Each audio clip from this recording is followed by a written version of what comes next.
Cheikh Mouhamadou Moustapha Baké, 1927 à 1945. Lorsque, de guerre lasse, au terme d'un exil pénible et inique en Afrique centrale, le pouvoir colonial se résolut à ramener Cheikh Amadou Bamba au Sénégal, il se trouva placé devant un constat d'échec quant à sa tentative de liquidation du Cheikh et de ses idées. Mais il ne désarma pas pour autant. Le combat fut transposé sur le plan culturel.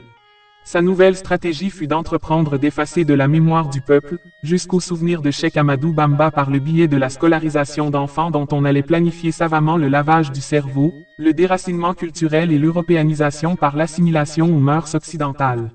Selon les espérances du pouvoir colonial, le mouridisme devait s'effondrer de lui-même dès la disparition de son fondateur, miné par les dissensions qui naîtront forcément, croit-il, des querelles successorales, mais aussi par les séductions de la vie matérielle qu'il offre. Tous ces espoirs devaient par la suite s'écrouler lamentablement car Cheikh Amadou Bamba Baké allait laisser une descendance de vaillants paladins de l'islam qui se sont tous illustrés dans la défense et la propagation de l'œuvre du fondateur du mouridisme. Le premier d'entre eux, Cheikh Mouhamadou Moustapha Baké, se distingue par un courage incommensurable, une intelligence hors du commun, d'immenses qualités de rassembleur, d'organisateur, de bâtisseur, toutes choses qui ont trouvé la pleine mesure de leur expression dans le contexte particulièrement dur de l'époque coloniale, dans l'une de ses périodes les plus tragiques, l'entre-deux-guerres. Ce preux chevalier de l'islam qui allait reprendre et porter haut le flambeau allumé par son illustre père, a vu le jour en 1888 à Darussalam, d'une mère elle-même issue d'une grande famille d'érudits, Sona Aminata Lo. C'est d'ailleurs son oncle maternel, Sring Dam Abdou Rahman Lo, grand compagnon de son père, qui allait se charger de son initiation au Coran, tandis que Mam Thierno Brahim Baké, frère cadet du Cheikh, allait assurer à son tour sa formation dans les questions théologiques. Par la suite, son père, le Cheikh en personne, se chargera de guider ses pas dans les arcanes de la formation mystique. Jamais étudiant ne fut aussi doué. Il excellera à un point tel que son père le désignera comme successeur avec pour mission, le raffermissement de la cohésion de la communauté mouride dans le but de la faire prospérer, mais surtout l'édification de la grande mosquée, pour la seule gloire de Dieu. Il n'est peut-être pas superflu de dire que les contemporains ont rapporté que son père lui témoignait une réelle affection car on avait le sentiment qu'il savait qu'il avait bien investi sa confiance. La première occasion que Cheikh Mouhamadou Moustapha Baké eut de montrer qu'il était à la hauteur des espérances de son père, ce fut en 1927, lorsque le Cheikh disparut. La rapidité et la pertinence de sa réaction, le sang-froid, la discrétion et le courage avec lesquels il fit transférer l'illustre corps à Touba, dans le contexte très coercitif de la période coloniale force encore, de nos jours, l'admiration. Quand on sait qu'il n'était pas facile à l'époque de braver le pouvoir blanc, il a donné une sépulture à son père sans informer l'administration, en se passant surtout de son autorisation et d'encourir les foudres de son courroux. Au mépris des risques pétants, il a exécuté les dernières volontés de son père. Lui assurer une sépulture en tout conforme à ses vœux, selon la procédure qu'il avait lui-même indiquée, surtout en s'assurant que son corps ne soit point souillé, ne serait ce que par le simple regard d'un membre de l'administration coloniale. Une autre manifestation de sa pleine capacité à jouer le rôle que son père lui a dévolu a été la manière dont il a mis fin aux velléités de dissidence de certains grands cheikh après la disparition du fondateur. Par son aura personnelle, et ses qualités de grand rassembleur, il a réussi à rallier autour de sa personne tous les dignitaires et les talibés. Pour assurer la cohésion et la force de la communauté, il a, avec intelligence, choisi la voie du dialogue et de la concertation. D'abord avec ses frères et sœurs. Bien qu'il fût l'aîné et le légataire de Sring Touba, donc le seul maître, autorisé à décider souverainement avec l'assurance d'obtenir l'obéissance stricte de ses cadets qui voyaient en lui leur vénéré père, il a préféré, en toute chose, les consulter pour tenir compte, très étroitement, de leurs avis. D'ailleurs, il est de notoriété publique qu'il vénérait ses frères et sœurs qu'au demeurant il chérissait, car lui aussi voyait en chacun d'entre eux son illustre père. Sur cette question de ses rapports avec ses cadets, le témoignage de Sona Maïmounatou Baké la Benjamine du Cheikh est particulièrement édifiant. En effet, elle aimait souvent raconter que, toute jeune, encore du vivant de leur vénéré père, à un âge où elle n'avait pas encore une conscience claire de son lien de parenté avec Cheikh Mouhamadou Moustapha, son attention avait été attirée par l'empressement de ce jeune homme à aller au-devant de ses moindres désirs, à elle et aux autres enfants du Cheikh. Elle avait remarqué chez lui un zèle et un dévouement qui allaient même, souvent, jusqu'à leur offrir son vêtement pour s'essuyer les mains après les repas. Elle avait fini alors par dire à ses frères, qu'il est bon, se taliber de notre père. Guillemets doubles. Ensuite avec les tchèques et autres dignitaires du mouridisme. À l'exemple de son père, il a témoigné une grande considération, un grand respect aux tchèques et à tous les dignitaires. Il n'a jamais manqué de prendre leurs conseils chaque fois qu'il s'est agi des grandes questions intéressant le devenir de la communauté. Il leur a conféré certaines prérogatives destinées à accroître et à fortifier cette communauté. À l'instar de son père, il a créé pour eux des daharas, véritables pôles de développement où, en dehors de l'enseignement du Coran et de la liturgie, le travail productif est érigé au rang de véritable sacerdoce. C'est ainsi que, pour doter les tchéiks, il eut à fonder de nombreux villages dont on peut, pour mémoire, citer quelques-uns des plus connus. Tindodi, Taïf, Naïdé, Darunaïm, Kael, Baïla. Il est peut-être utile de rappeler que Taïf et Baïla ont la particularité que leur production était exclusivement consacrée au financement des grands chantiers que sont la Grande Mosquée et le Raï Diourbel, Touba. À ce titre, ces daharas préfigurent le Kilkoum de Sring Saliou qui n'a pour objectif, en ce qui concerne les revenus qu'il génère, que le financement des travaux de Sring Touba. Enfin avec le reste de la Oumma. Toute sa vie durant, il s'est évertué à tisser des liens étroits de fraternité et de collaboration avec les autres chefs religieux, non seulement du Sénégal mais aussi des pays limitrophes comme la Mauritanie. Il est connu que Sédou Nourou Tall, représentant de la famille omarienne, lui rendait souvent visite et qu'il eut à recevoir à Touba le roi du Trarza venu de sa Mauritanie natale pour rendre visite à son frère en islam. Même avec l'administration coloniale, il a réussi à établir de bons rapports à un point tel, que le gouverneur général de l'AOF en personne a été son hôte à Touba, 3 jours durant. La plus grande réussite à mettre à l'actif de Cheikh Mouhamadou Moustapha est, sans conteste, la construction de la grande mosquée de Touba. C'était un projet tellement cher à Cheikh Amadou Bamba qu'il en dira lui-même, bien avant sa construction. L'Éternel m'a honoré pour l'éternité d'un édifice indestructible qui se dressera jusqu'au paradis. Guillemets doubles.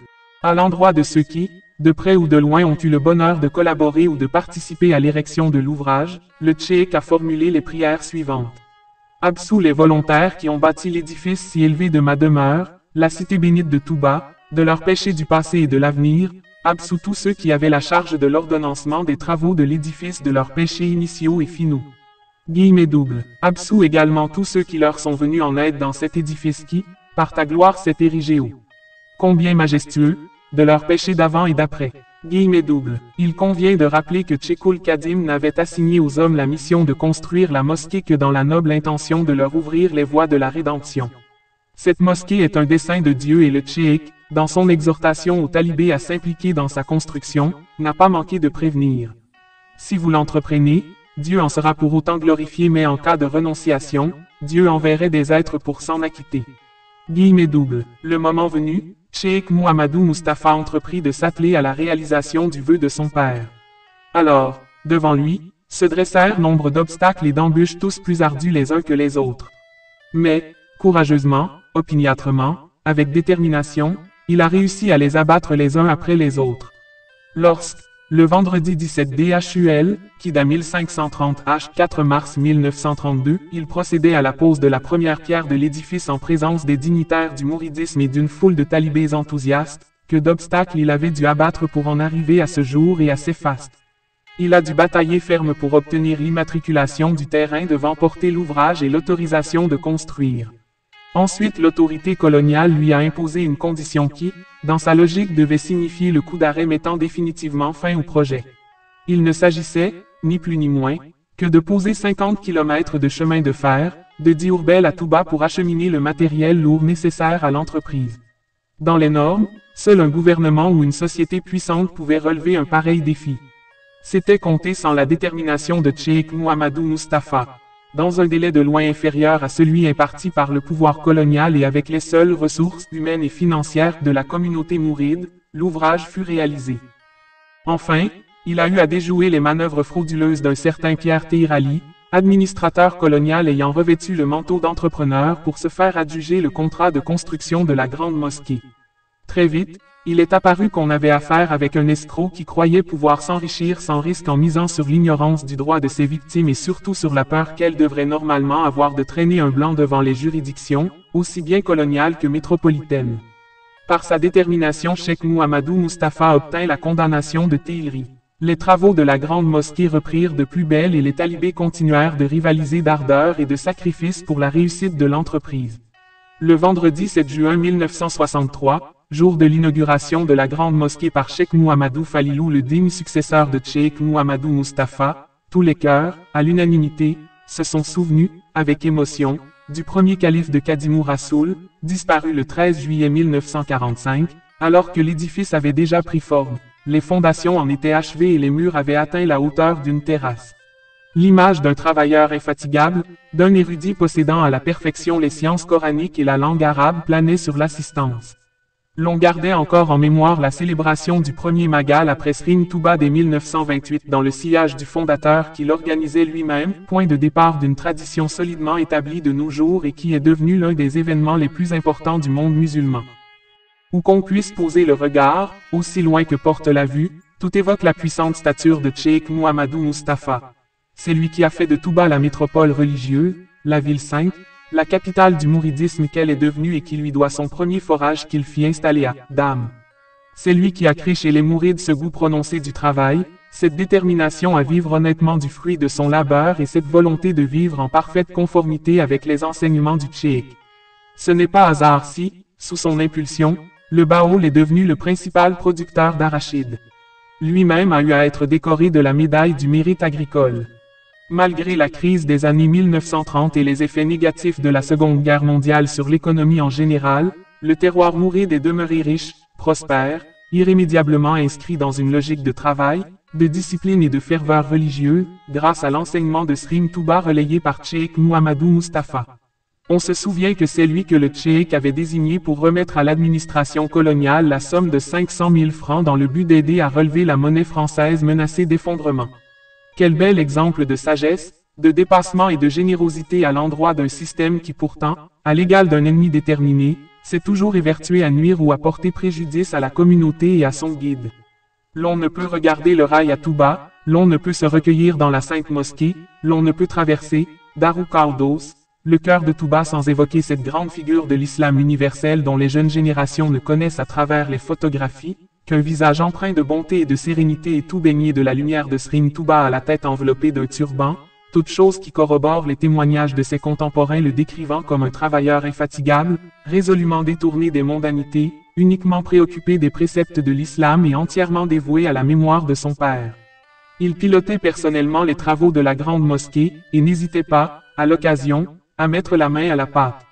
C'est cet homme réputé pour son équité, son sens de l'humain et qui ne faisait pas de différence entre le puissant et le pauvre que les talibés évoquent encore aujourd'hui en le désignant affectueusement et nostalgiquement sous les surnoms de Hamdi ou de Diagne pour faire allusion à son abondante chevelure.